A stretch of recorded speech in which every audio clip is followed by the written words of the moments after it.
Good morning, guys. It's been a while since I made some videos. I just thought I'd hop on here really quick, touch bases with my subscribers. I Things have been better. Things have definitely been good.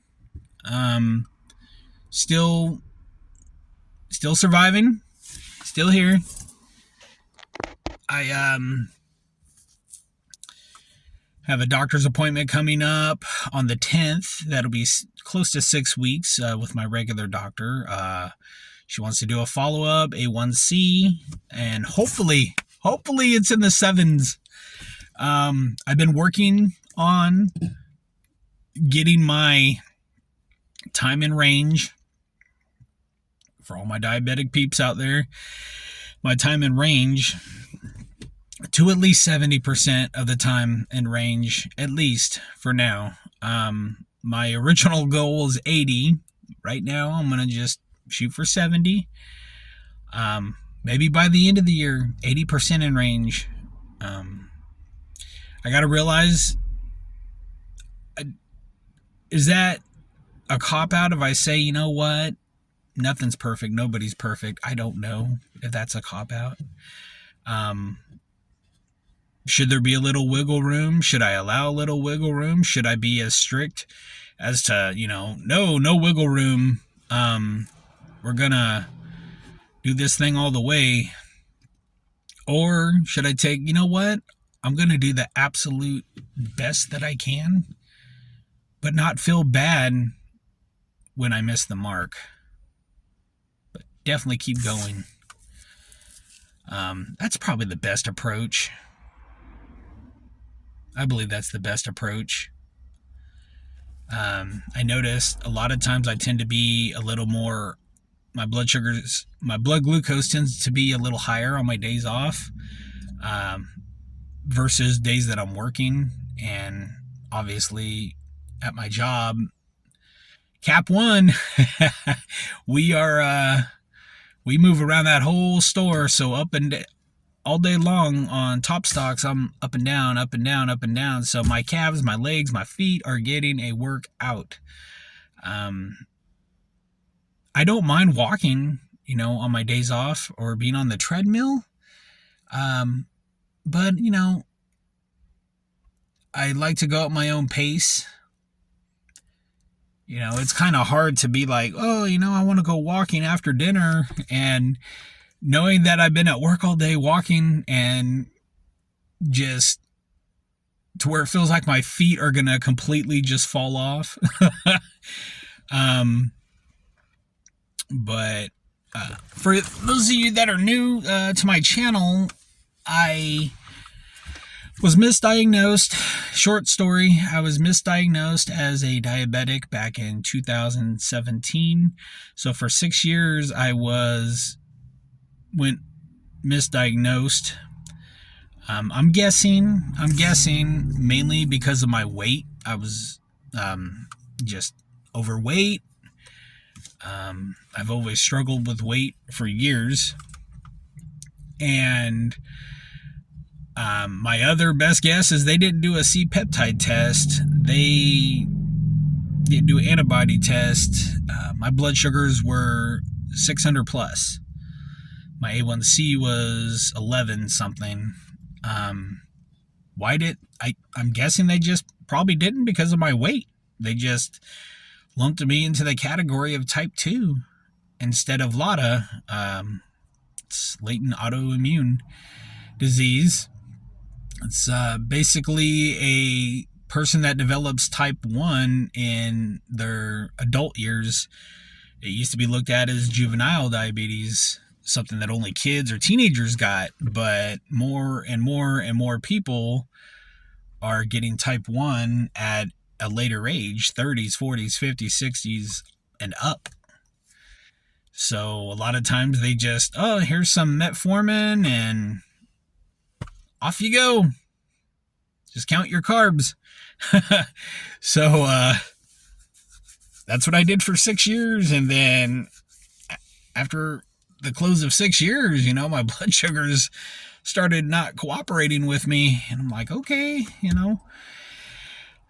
not sure what's going on. And, stubborn me. Not every man, but a lot of men, tend to, it'll be all right.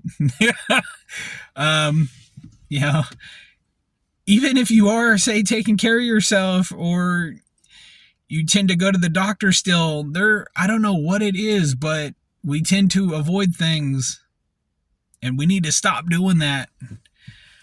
Especially if you're a diabetic, type 1, type 2, whatever, we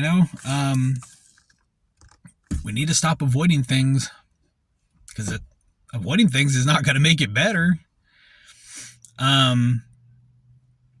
Anyway, like I said, for 6 years I went misdiagnosed up until last summer. Not this summer, but last summer, in 2023. I had a DKA, a diabetic ketoacidosis. I don't exactly know what my blood sugars were that day, but I did indulge the day before.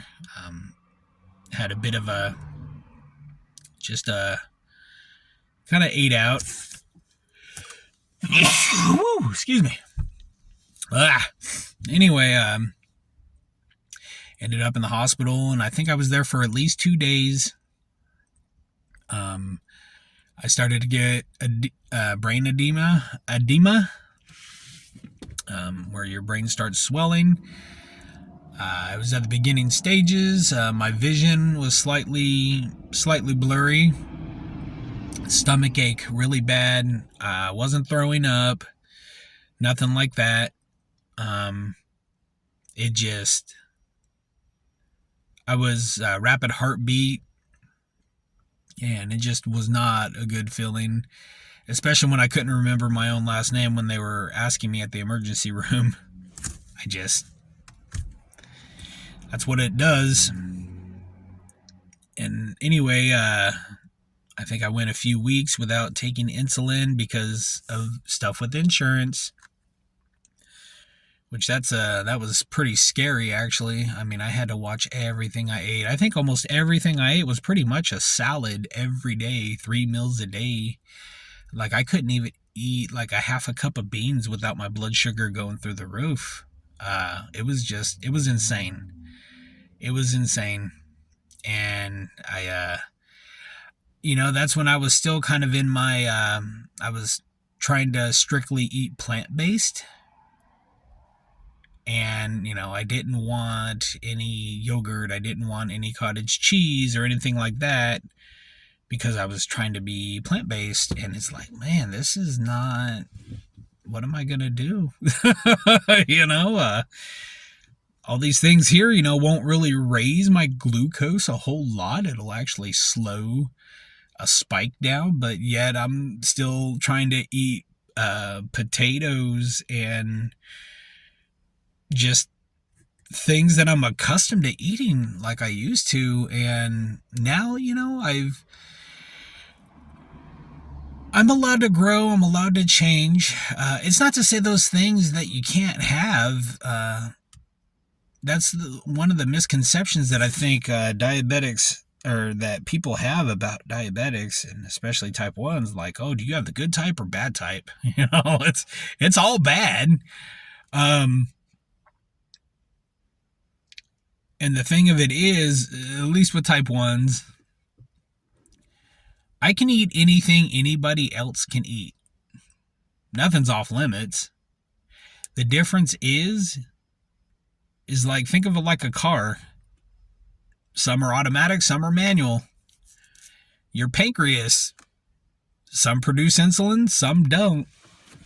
Mine doesn't. So I have to manually give myself shots of insulin to be able to cover whatever I'm going to eat. Do I eat the type of stuff I used to? Not really. That's not on the daily. Definitely not on the daily. I've been trying to go more Mediterranean, which I absolutely love. Like this morning, I had sourdough toast, threw some drizzle of olive oil, some arugula, sun-dried tomatoes, a little bit of feta, pesto. Oh my gosh, that's gonna keep me full for the next few hours. So it's kind of like a cross. I've been reading certain books. Am I thinking about going carnivore diet? I'm not gonna say no, but as of right now, I don't know. To me, that could become a little pricey, especially if you don't budget your money well. But if anything, I would do greens, meat and greens. If anything, um, little low carb, a little bit of rice or a little bit of noodles here and there. As long as I always have a veggie starter, that's how I look at it. That veggie starter, that fiber, will act like a mesh and slow down that absorption, will slow down that spike. But yeah, that's like I said, that's where I'm at right now, and that's where I feel comfortable. Um, my goal is to my original goal was to be 80% in range by my doctor's appointment, but right now I'm gonna shoot for at least 70. I'll take that for now. That's more than half the time in range. I would honestly love that, and that's what I am gonna shoot for now. I want to be in the sevens. I want to be in the sevens when it comes to my A1C. I want to get it to where I'm not using as much insulin. And for those of you that aren't diabetic, or are you ever going to, if your A1C becomes really good, then you're not going to need insulin anymore. Nah, I'm always going to need insulin unless maybe I get a new pancreas. Wink, wink. But like I said, I gotta take care of myself the best way possible. And sometimes I know it can be confusing when it comes to information out there. You don't want to believe everything, but I also believe you want to cross-reference stuff or things that you read, especially when it comes to being diabetic. You have doctors, you have scientists, all these very smart, intelligent people having very different opinions about the same thing. About what to eat, what not to eat. This is bad, that's bad. Oh, wait a minute, hold on now. We thought it was bad. I know. The whole name of the game is to flatten that glucose curve as much as possible. And to just live life, enjoy it. But take care of yourself. At the same time, health is wealth. Pardon the cliche, but that's what I believe. Health is wealth. If you don't have health, what do you have?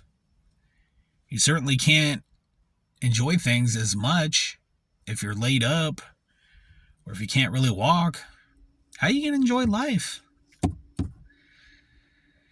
But like I said, here on the 10th, I have my doctor's appointment, so I'll do another A1C. I also have another appointment the same day to get new glasses. Finally, it's long overdue. And then, oh goodness, what else? I have another doctor's appointment with my endocrinologist on the beginning of October. So my work schedule, my days off are going to change. I'm still working part-time, 4 days a week. So I'll have Wednesdays, Thursdays, and Fridays off. At least that's what it says for now. Unless there's a reason behind it, I don't know. But we're definitely in that transition to where we're starting to get holiday stuff already. My goodness. I guess the thing about it is I get the illusion to think that it's fall for longer than what it actually is. At least in the store right now, it's fall, even though it's actually not fall outside of the store. That's one of my favorite times of the year.